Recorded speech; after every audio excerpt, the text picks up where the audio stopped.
हरिओम मेरे प्रिय धनु राशि के साथियों, 9 दिसंबर से अगले 10 दिनों तक ये चार बातें आपकी लाइफ में सच होने वाली हैं। 100% सत्य भविष्यवाणी जो आपके जीवन को बदलेगी। लक्ष्मी और नारायण का ऐसा दिव्य आशीर्वाद आपको मिलेगा। चलिए जानते हैं। आपका हार्दिक अभिनंदन आपके ज्ञान दर्शन यूट्यूब चैनल में। देखिए 9 दिसंबर से चमक सकता है धनु राशि के लोगों का भाग्य। पूरे 10 साल के बाद शुक्र जो है बुध के नक्षत्र में प्रवेश करेंगे। शुक्र का बुध के नक्षत्र में आना धन दौलत और जीवन में समृद्धि बढ़ाने का संकेत माना जाता है। वैदिक ज्योतिषी के मुताबिक ग्रह एक निश्चित अवधि में गोचर और नक्षत्र बदलते हैं, जिसका सभी राशियों के जीवन पर गहरा असर होता है। अब देखिए 9 दिसंबर को जब शुक्र ज्येष्ठा नक्षत्र में प्रवेश करेंगे तो 20 दिसंबर तक इसी नक्षत्र में वो रहेंगे। इस नक्षत्र के स्वामी बुध हैं। ऐसे में शुक्र ग्रह के नक्षत्र का परिवर्तन धनु राशि के जीवन में कौन से बड़े परिवर्तन लेकर आया है, चलिए जानते हैं। पूरा प्रेडिक्शन आपकी चंद्र राशि पर और आपकी धनु लगन राशि पर आधारित है। आप सभी को बता दूं, जब भी बुध और शुक्र की युति बनती है या नक्षत्र युति बनती है तो लक्ष्मी नारायण राजयोग बनता है, क्योंकि बुध यहाँ पर लक्ष्मी को रिप्रेजेंट करते हैं और शुक्र यहाँ पर बुध जो है भगवान विष्णु को रिप्रेजेंट करते हैं और शुक्र माँ लक्ष्मी को। देखिए 9 दिसंबर 2025 को शुक्र ग्रह का बुध के नक्षत्र ज्येष्ठा में परिवर्तन धनु राशि के लिए मिश्रित फल लेकर आया है, लेकिन मुख्य रूप से 99% लाभकारी परिणाम ही आपको मिलेंगे। यानी जितने भी परिणाम आपको मिलेंगे वो आपके लिए बहुत ज़्यादा लाभकारी हैं। अब सकारात्मक प्रभाव और लाभकारी परिस्थितियों की बात करते हैं।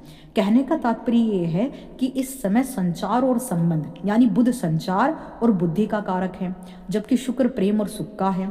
तो यह युति आपके सामाजिक मेल जोल को, संवाद को, कौशल को, प्रेम संबंधों को मजबूत करेगी। आप अपनी बातों को अधिक आकर्षण और प्रभावी ढंग से लोगों को बता पाएंगे और लोग समझेंगे और आपकी सराहना करेंगे।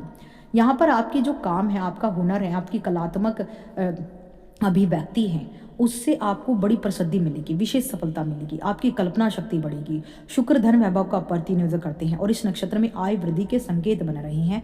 धनु राशि के जातकों के लिए आय वृद्धि होगी, इनकम में वृद्धि होगी, डेली इनकम के साधन बढ़ेंगे।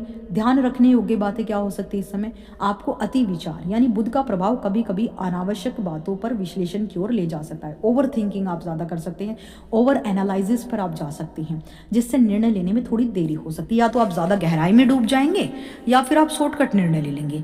तो बुद्धि यहाँ पर इस तरह से काम कर सकती है। भावनात्मक उलझनें भी थोड़ी हो सकती हैं। प्रेम संबंधों में छोटी मोटी गलतफहमियां या इमोशनली उतार चढ़ाव आ सकती हैं। स्पष्ट संवाद बनाए रखना ही अच्छा है। झूठ मत बोलिए, महत्व दीजिए। उनके जो कर्तव्य है वो पालन करेंगे, आपके जो कर्तव्य है आप पालन कीजिए, रिश्ता बेहतर होगा। स्वास्थ्य, अत्यधिक मानसिक तनाव यहाँ पर बढ़ सकता है। धनु राशि के लिए इस समय सुझाव यह है कि वाणी पर नियंत्रण रखिए, अपनी मधुर वाणी का उपयोग ही करें, इससे आपको सफलता मिलेगी, लाभ मिले। किसी भी विवाद से बचें, रचनात्मकता को बढ़ावा दें, अपनी हॉबी पर काम करें, अपने जीवन में संतुलन बनाकर चलें। अब देखिए करियर और व्यापार की स्थिति आपकी लाइफ में कैसी होगी। ये समय आपके लिए संचार कौशल और नेटवर्किंग के लिए बहुत अच्छा है। यानी बुध और शुक्र का जब मिलन होता है तो लक्ष्मी नारायण योग बनता है। लाभ की क्या संभावना है, बुध के नक्षत्र में जब शुक्र का प्रभाव बढ़ेगा तो अगले 10 दिनों तक आपको लोगों से जुड़ने और अपनी बात प्रभावी ढंग से रखने में काफी हद तक मदद ये दोनों प्लैनेट करेंगे। और काम की बात करूं तो सहकर्मियों और क्लाइंट के साथ संबंध बढ़िया होंगे, मजबूत होंगे। रचनात्मक क्षेत्रों में अगर आप काम करते हैं, ध्यान से सुनिएगा धनु राशि, मीडिया में जुड़े हैं, मार्केटिंग से जुड़े हैं, लेखन से जुड़े हैं, वक्ता हैं, टीचर हैं, प्रोफेसर हैं, इन्फ्लुएंसर हैं, आप सभी लोगों को विशेष सफलता इस समय मिलेगी। निर्णय क्या होगा, महत्वपूर्ण मीटिंग समझौतों के लिए समय शुभ रहेगा। इस समय आप कोई भी मीटिंग बिठा लीजिए, कुछ भी समझौता कर लीजिए, आपके फेवर में होगा। आर्थिक स्थिति बढ़िया होगी, धन के साधन बनेंगे, पिछले निवेशों से लाभ मिलेगा, आय में वृद्धि के नए अवसर सामने आएंगे। आप सुख सुविधाओं पर ही खर्च करेंगे। संपत्ति में दीर्घकालिक लाभ आपको मिलेगा। अगर आप संपत्ति में इन्वेस्टमेंट करते हैं तो आपको आने वाले सालों में इतना बड़ा प्रॉफिट ये संपत्ति दिलाएगी जिसकी आप कल्पना भी नहीं कर सकती। प्रेम संबंधों की अगर गंभीरता से बात की जाए तो वैवाहिक जीवन की बात करूं तो जीवन साथी के साथ संबंध मजबूत होंगे। साथ में किसी छोटी यात्रा पर जाने का मौका मिल सकता है जो संबंधों में नई ऊर्जा लाएगी। यदि आप किसी रिश्ते में हैं यानी प्रेम संबंध में हैं तो ये भावनाओं को व्यक्त करने का अच्छा समय। अपनी भावनाएं व्यक्त कीजिए, मत छुपाइए। नया रिश्ता शुरू करने के लिए इच्छुक लोगों के लिए भी ये समय बहुत शुभ है।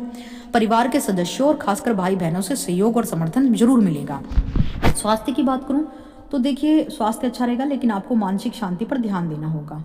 और यहाँ पर आपको संतुलित और हल्का आहार ले, बाहर के खाने से बचे। यदि यात्रा है तो सुरक्षा का ध्यान रखें, वाहन का प्रयोग सावधानी से करें, अजनबी लोगों से लड़ाई झगड़े से बचे, विवाद से बचे। ध्यान देने योग्य बातें और उपाय, देखिए अपनी वाणी पर नियंत्रण रखें और किसी भी विवाद को शांति से सुलझाएं। अति विश्लेषण, ओवर थिंकिंग से इस समय बचना है। शुभ उपाय क्या है? प्रतिदिन भगवान विष्णु की पूजा करें, माथे पर हल्दी का तिलक लगाए, इसमें भाग्य में वृद्धि होगी। 1 लोटा जल लीजिए, उसमें 2 इलायची 2 पतासे डालिए और शिवलिंग का अभिषेक करना निरंतर शुरू कर दीजिए। लक्ष्मी नारायण राजयोग